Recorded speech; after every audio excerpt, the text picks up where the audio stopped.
মাকে একটু বলে যান।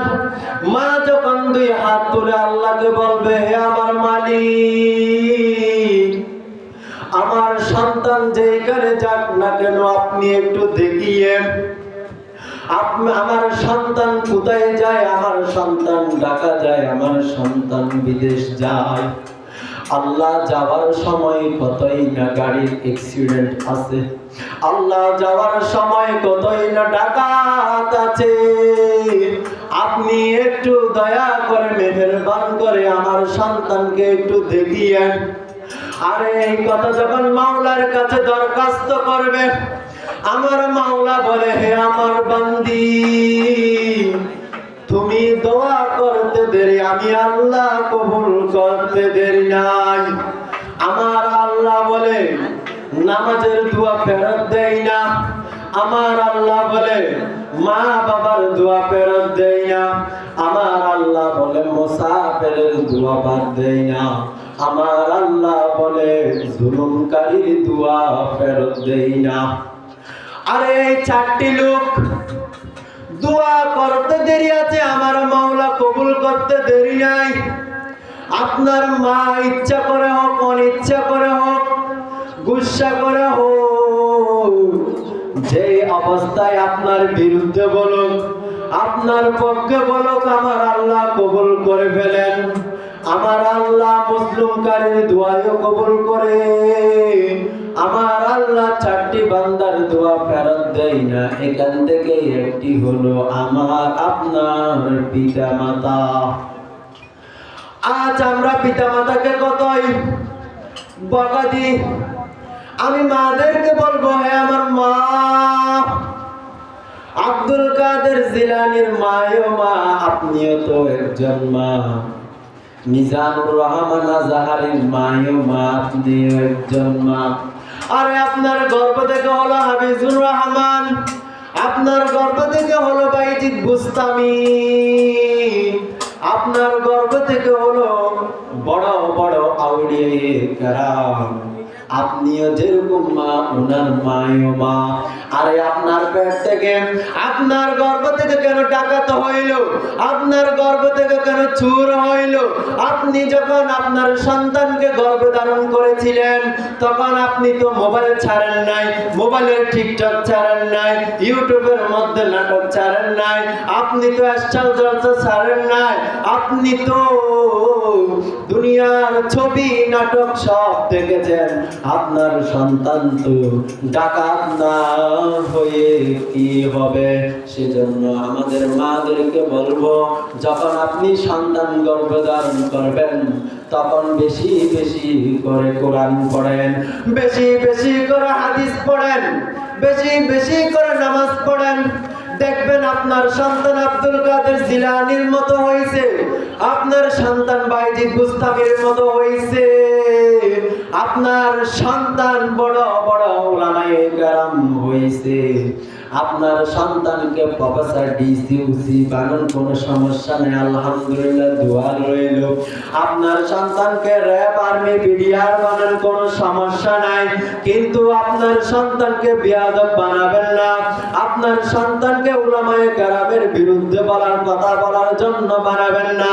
মুরব্বির দোয়া নিতে বলবেন, উলামায়ে কেরামদের দোয়া নিতে বলবেন, বেয়াদব বানাবেন না। আপনার সন্তানকে বড় উলামায়ে কেরামদের মজলিসে বসার জন্য বলবেন, কিন্তু বিয়াদবি করার জন্য বলবেন না। আমার নবী বলেন হাদিসের মধ্যে, রিজল রব্বি ফি রিজল ওয়ালিদ, তোমার উপর আল্লাহ সন্তুষ্ট হবে যখন তোমার উপর তোমার পিতা মাতা সন্তুষ্ট হবে। তোমার উপর তোমার পিতা মাতা সন্তুষ্ট হবে না, আল্লাহ বলে আমিও তোমার উপর সন্তুষ্ট হব না। আপনি হাজারো নামাজ পড়েন, হাজারো রোজা রাখেন, হাজারো মসজিদ বানান, হজ শুধু একবার নয় হাজারো হজ করেন, তাতে কোনো সমস্যা নাই। যদি আপনার উপর আপনার পিতামাতা রাজি না থাকে, আপনার হজ আমার আপনার জন্য কিছু হবে না, আপনার রোজা আপনার জন্য কিছু হবে না, আপনার নামাজ আপনার জন্য কিছু হবে না। এক ব্যক্তি 39 বার হজ করলো, 39 বার হজ করলো। 40 বার হজ করার জন্য যখন মক্কায় গেল, তখন সে 40 বার হজ করার পর এমন কান্দা কান্দে, খুশির কান্না। মানুষের থেকে দুই প্রকারের কান্না আসে, এক প্রকার হলো দুঃখের কান্না, আর এক প্রকার হলো খুশির কান্না। সেই লোকটি বলো, আমার কপাল এত ভালো কেন,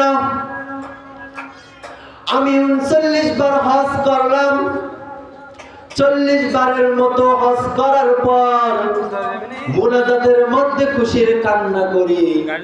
তখন গায়েবী আওয়াজ এসে বলে, হে আমার বান্দা, 40 বার নয়, 40,000 বার যদি তুই তোর মায়ের হজ করো, 40 বার যদি তুই হজ করো, তোর হজ কবুল হবে না। কারণ তুই একবার তোর মাকে লাথি মেরে ফেলে আসছোস, সেটা কি তোর থেকে মনে আসেনি? এখান থেকে বোঝা যায় হাজারো হজ করতে পারো, হাজারো রোজা রাখতে পারো, হাজারো নামাজ পড়তে পারো, তোমার মা যদি তোমার উপর সন্তুষ্ট না থাকে, তোমার হজ তোমার জন্য কিছু হবে না, তোমার রোজা তোমার জন্য কিছু হবে না। আমার নবী বলেছেন, রিজাল রব্বি ফি রিজাল ওয়ালিদ ওয়া সাখাতুর রব্বি ফি সাখাতিল ওয়ালিদ। আমার নবী বিশ্ব নবী, যেই নবী না হলে আজ আসমান জমিন হইতো না, যেই নবী না হলে আমরা দুনিয়ার মধ্যে আসতে পারতাম না। আদম আলাইহিস সালাতু ওয়াস সালামকে যখন জান্নাতের মধ্যে বানানো হয়েছিল, তখন একবার জিজ্ঞাসা করে, আমার আল্লাহ, আল্লাহ, জান্নাতের অলিতে গলিতে, জান্নাতের অলিতে গলিতে, জান্নাতের প্রতিটা গাছের মধ্যে, জান্নাতের প্রতিটা গাছের পাতার মধ্যে আপনার সাথে এমন একটা নাম লেখা আছে, লা ইলাহা ইল্লাল্লাহু মুহাম্মাদুর রাসূলুল্লাহ। আপনার নামের পাশাপাশি এমন একটা নাম আছে, যেই নাম হলো মুহাম্মাদুর রাসূলুল্লাহ। আপনাকে তো চিনলাম, ওই মুহাম্মাদুর রাসূলুল্লাহ সেইটাকে, তাকে তো চিনলাম না। তখন আমার আল্লাহ বলে, হে আদম, যাকে না বানাইলে তোমাকে সৃষ্টি করতাম না, তোমার যাকে না বানাইলে, যাকে সৃষ্টি না করলে জান্নাত সৃষ্টি করতাম না, 18,000 মাখলুক সৃষ্টি করতাম না, 7 আসমান সৃষ্টি করতাম না, 7 জমিন সৃষ্টি করতাম না। যাকে সৃষ্টি করার মাধ্যমে আসমান জমিন সব সৃষ্টি করা হয়েছে, সেরকম আমার নবী, বিশ্ব নবী হযরত মুহাম্মদ মুস্তাফা সাল্লাল্লাহু আলাইহি ওয়াসাল্লামকে সৃষ্টি করলো। আমরা উম্মতরা তো ধন্য, আমরা উম্মতরা তো অনেক সৌভাগ্যবান একজন উম্মত। আমার নবীর উম্মত হওয়ার কারণে ঈসা আলাইহিস সালাতু ওয়াস সালাম বলল, আয় আল্লাহ, আমাকে শেষ নবীর উম্মত বানাও, না হলে শেষ উম্মতের নবী বানাও। আমার আল্লাহ বলে, হে ঈসা, আমি তোমাকে নবী বানাতে পারবো না, আমি তোমাকে শেষ উম্মত হিসাবে দুনিয়ার মধ্যে প্রেরণ করতে পারবো। আমাদের মতো একজন উম্মত হওয়ার জন্য ঈসা নবী আল্লাহর কাছে দরখাস্ত করলো। যে নবী না হলে পৃথিবীর কিছু সৃষ্টি করা হতো না, সেই নবীর উম্মত আমরা। কিন্তু আজ আমরা আমার নবীকে চিনি না। বলো হুজুর, আমি তো চিনি, আমার নবীর নাম হযরত মুহাম্মদ মুস্তাফা, নবীর আব্বার নাম আব্দুল্লাহ, মার নাম আমেনা, দাদার নাম তো চিনি। আপনি কি বললেন? কেন বললেন নবীকে চিনি না? আরে বেকুব, তুই তোর মাথার দিকে দেখ, আমার নবীর চুলের মতো কি তোর চুল নেই? আমার নবী মাথার মধ্যে টুপি মোবারক দিত, তোর মাথার মধ্যে কি নবীর সুন্নতি টুপিটা আছে কিনা? আমার নবী লম্বা লেবাস পরতো, জুব্বা, তোর মধ্যে কি জুব্বা আসেনি? তুই কেন বললি তুই নবীকে চিনস? আর তোরা যে প্যান্টটা পরস, দাঁড়াইতে পেশাব করতে হয়, বসে পেশাব করতে পারস না, তুই আমার নবীকে কেমনে চিনলি? আমার নবী তো কোনোদিন দাঁড়াই পেশাব করলো না, তুই দাঁড়াই দাঁড়াই পেশাব করস, আবার বলো আমি নবীকে চিনি। আরে তুই তো নবীকে চিনিস না। আর নবী আমার নবী যৌবন অবস্থায় অনেক ইবাদত করত। हर जवानी तौबा करदन शिवाये पैगंबरी, हर जवानी तौबा करदन शिवाये पैगंबरी, वक्त पीरे गुल जालन तुमी शुआद परहेजगार। সব নবীদের অভ্যাস ছিল, সব নবীদের অভ্যাস ছিল যৌবন অবস্থায় ইবাদত করার জন্য। যখন তুমি মারা যাবে, আমার আল্লাহ বলবে, হে বান্দা, তোকে 40টা বছর আমি যৌবন দিয়েছি, সেই যৌবন কালের 40টা বছর কোথায় কাটছো? সেই 40টা বছর কোথায় ব্যয় করলি?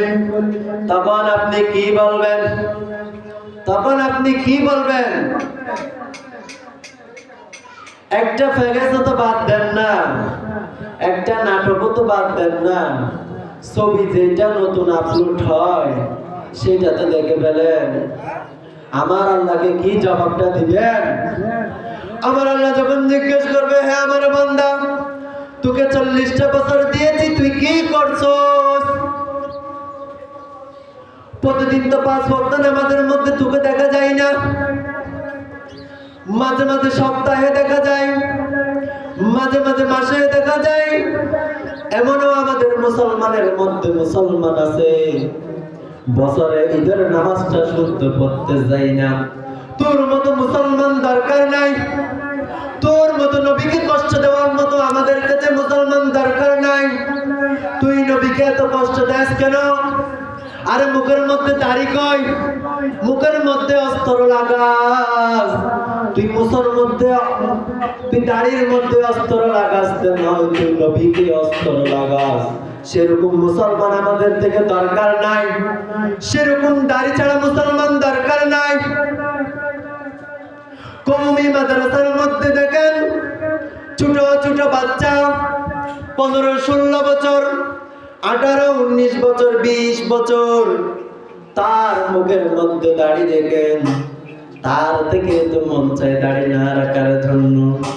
আরে 16 বছর সেও, তুইও 16 বছরের যুবক, ওই যদি 16 বছরের যুবক দাড়ি রাখতে পারে, তুই কেন 16 বছরের যুবক হয়ে দাড়ি রাখতে পারস না? তোর থেকে কি লজ্জা বেশি লাগে? আরে ওই তো তোর মতো একজন সন্তান, তুই যেরকম প্রেসিডেন্টের সন্তান, সেও তো একজন প্রেসিডেন্টের সন্তান। সে যদি দাড়ি রাখতে পারে, তুই কেন দাড়ি রাখতে পারস না? তুই যখন দাড়ির মধ্যে কুর লাগাস, আরে আমার নবীকে যখন কষ্ট দিস, তোর দিলে দিলে কি একটু ভয় নাই? কিয়ামতের ময়দানে তুই দাড়ি ছাড়া যখন দাঁড়াবি, তখন আমার নবীর সামনে কেমনে যাবি একটু বল?